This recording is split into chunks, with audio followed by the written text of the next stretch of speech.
Let me tell you where our field's often been around benchmarking. We love to know, how do I compare to someone else? How do I look? How do I compare? In leadership, I get my 360. How am I doing versus somebody else? And I love to see the comparison shopping. Or we then say, oh, I need to improve on this because I'm not as good, or I need to get better, that I'm build on my strengths. Who do I learn from? Where do I go get a best practice? Look at the books on your shelf. Look at the books on my shelf. I've written the books. They're full of best practices. What is it that Amazon does? What is it that Unilever does in social responsibility? When you stop and take a step back, benchmarking is a comparison game. And so instead of benchmarking, how do I compare? Best practice, who do I copy? Let's move to guidance. What can I do to meet my goals? It sounds so simple to figure out, what does guidance mean? So when we go from benchmarking, how am I doing, to best practice, who can I learn from? What's next? And the term we came up with is guidance.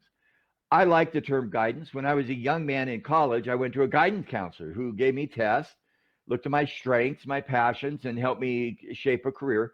Now that I'm old, I have a retirement guidance counselor. Guidance is the computer, the phone is a guidance about my life and where I can spend. Guidance moves from description to prescription. What should I do? As we explored that, how do I get guidance? For example, I've thought about people space, and I was going back over some of the last issues that have been so good. Your 4 or 5 or 6 articles every issue. Oh, if I go back over the last 6 or 8 months, I've got 50, 60, 70 articles in people space that are all terrific. And I go, wow, that's really good stuff. So here's the question. Not just how am I doing against that stuff, benchmarking, best practice. Wow, that's good stuff. Or Sean wouldn't put it in her news report. Which ones work for me? Which ones work for me? And notice the simple example I gave. I have to start with what I want. So in an organization, we say guidance begins with results. An HR professional sits with a business leader. The first question is not, here's an HR tool. It could be whatever tool it is, building more agility, changing the culture, building leadership. The first question should be, what are the results our organization is trying to accomplish? How do we define success? Because guidance needs a North Star, Steve Covey's word, it needs a direction. And so we believe that guidance starts by saying, here's 5 results that most businesses are trying to do. This is not new, it's the balanced scorecard. Employee results. In today's world, employee well-being, their productivity is so critical. Strategic results, reinventing our strategy, especially in the digital world. Customer results, our net promoter score, our customer share. Financial results, both financial performance and investors, and community results. So critical today in the transparent world. Guidance starts by saying, what are the results we're going after? What is it we are trying to accomplish? And then the second question is, where could we invest in human capital to make those results happen? Of all those 50 or 60 great ideas in people space, which 3 or 4 work best for us? That's the question. It's actually a pretty simple question. Do we in HR know where we should invest our human capital work in order to deliver the results that matter to our company? That sounds easy. It is not easy to answer. Do you as an HR professional know where you should invest in the next 12 to 18 months in human capital to deliver the results your business cares about? What a simple question. That's the question guidance is trying to answer. One of the questions we face with guidance, and I'll give a specific, but let me frame it a little bit more, is to say, what's the portfolio of things we could invest in? We've got to have a topology. We've got to have a way to organize this almost unlimited world. So as I said earlier, think of 5 columns. Those are the outcomes we want. Employees, strategy, customers, and financial, investors, and communities. Now think of the rows. Where could we invest? There's 4 pathways in what we call the human capital area. So human capital includes 4 things. Talent, that's my fingers. What can we do to build better people? The individual competence, the talent. We've identified 10 initiatives. Second is organization, my fist. We've identified 12 organizational capabilities like agility, innovation, efficiency, social responsibility, culture, leadership. We've identified 6 ways to build leadership. And human capital includes my risk, the HR function itself. So take a quick step back. There's 5 columns, 4 pathways for human capital: talent, organization, leadership, and HR. In those 4 pathways, this is where it gets complex. There's 37 initiatives we've identified. And I know we don't have it. We had 36. We added one in the last 3 months.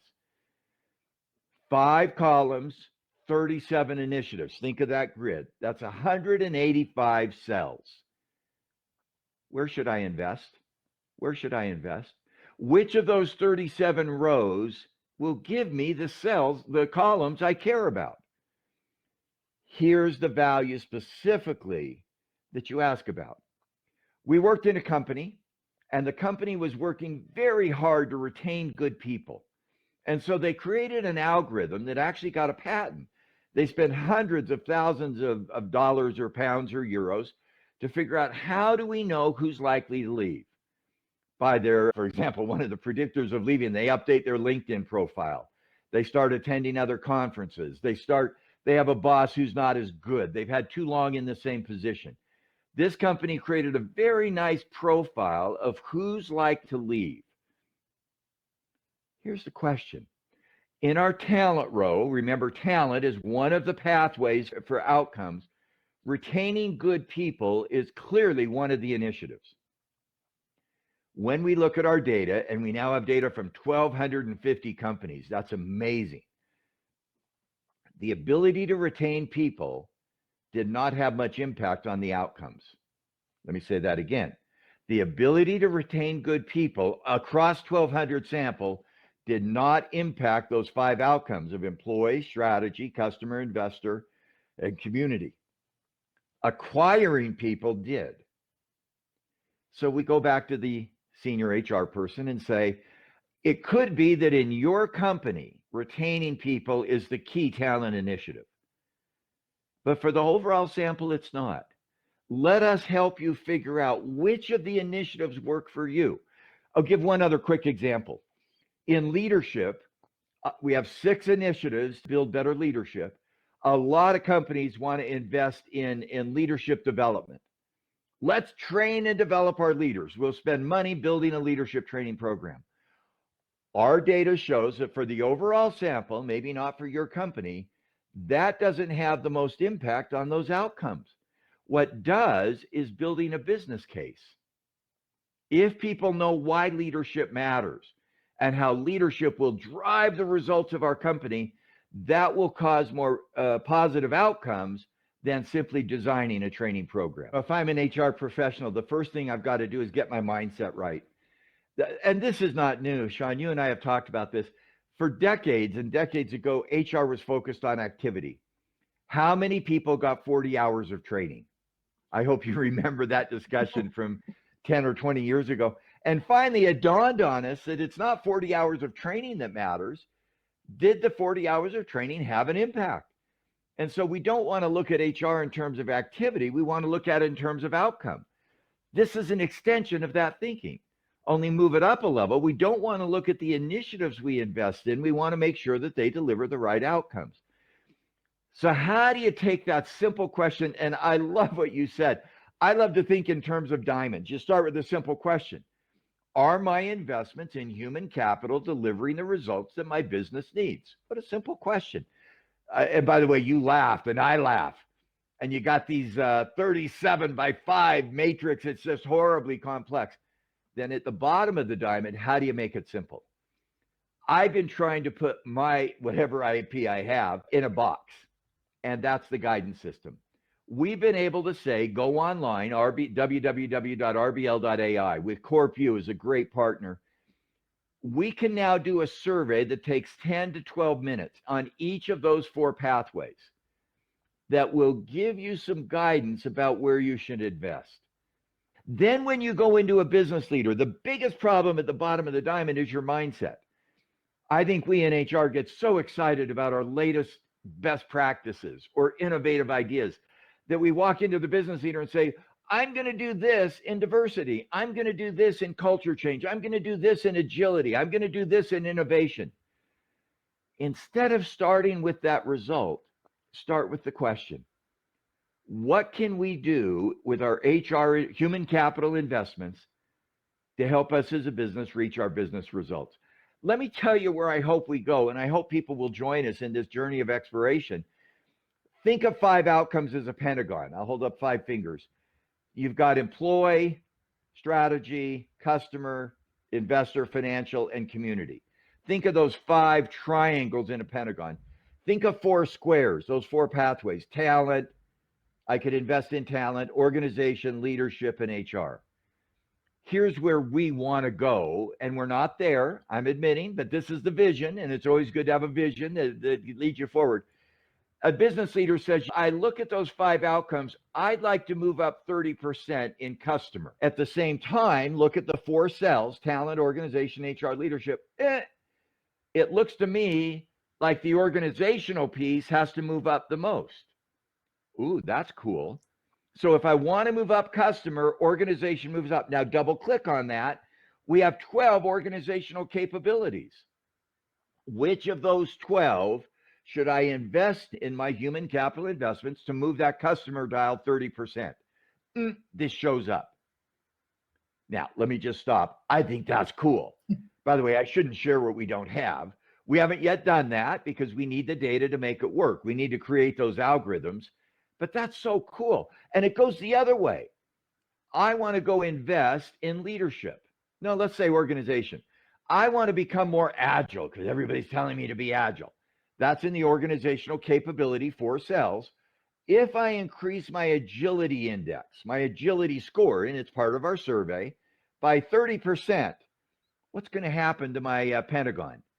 Which of those triangles, employee, strategy, customer, investor, or citizenship, which one am I going to impact the most? By the way, I'd love to have those 2 dials. I see HR people in the future sitting down with their business leader saying, let's speculate a little bit. What if we want to increase our employee well-being? That is such an issue coming out of the pandemic. We've been writing about, and you've had some great pieces in People Space about the emotional deficit disorder and the need for empathy and building that.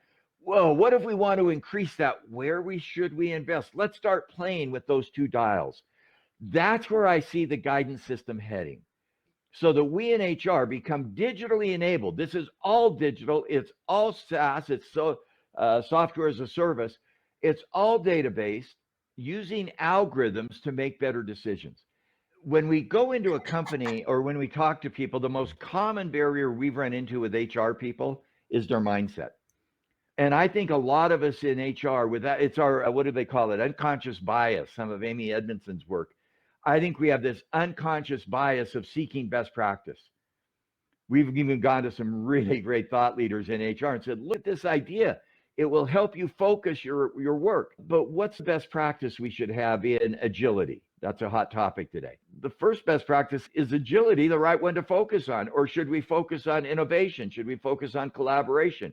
Should we focus on customer service? Which capability should our organization drive right now? And so I find in HR, the barriers getting our head set around, we are not in HR to do HR. We're in HR to help our business deliver results.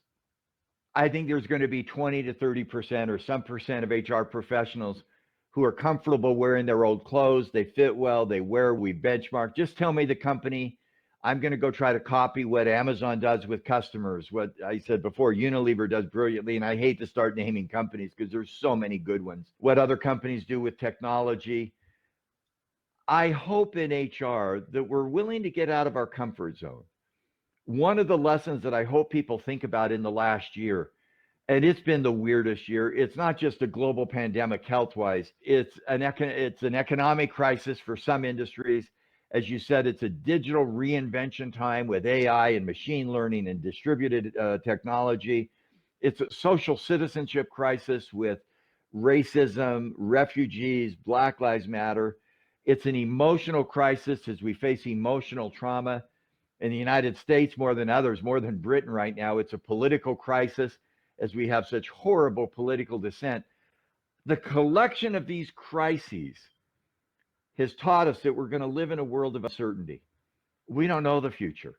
In fact, I like to say anybody that comes on the show with you or with someone else and says, I know the new normal, turn around and run because they don't need you. They bought Google, Zoom, and Amazon stock in January of 2020. We don't know the new normal. And so instead of being threatened by uncertainty, instead of trying to manage uncertainty, let's harness it. Let's harness it.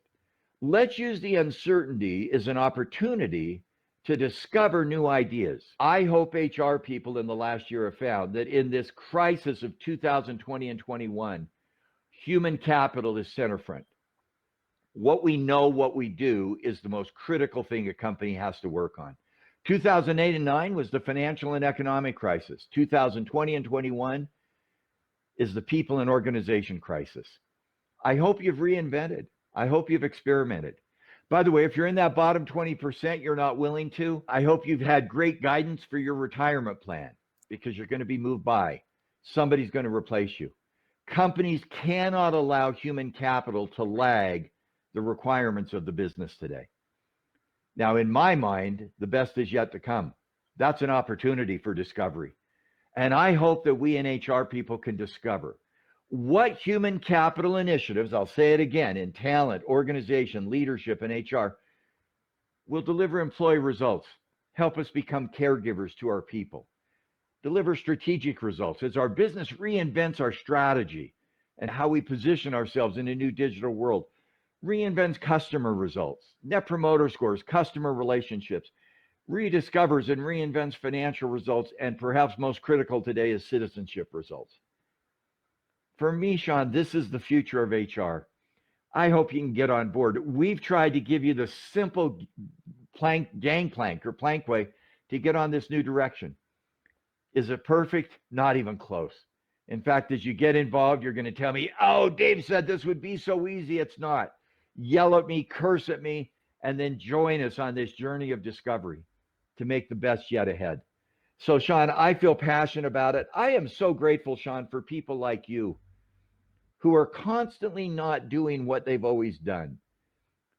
My rule of thumb has been for the past number of years, and you and I talked about this a decade ago, I want 20 to 25% new material every 12 to 18 months. For me, the past year has moved that up to 40 to 50%. My dear friends in HR, get on board, reinvent, rediscover. Try those things that will work, even if we don't do them perfectly. Get on board. The best is yet ahead.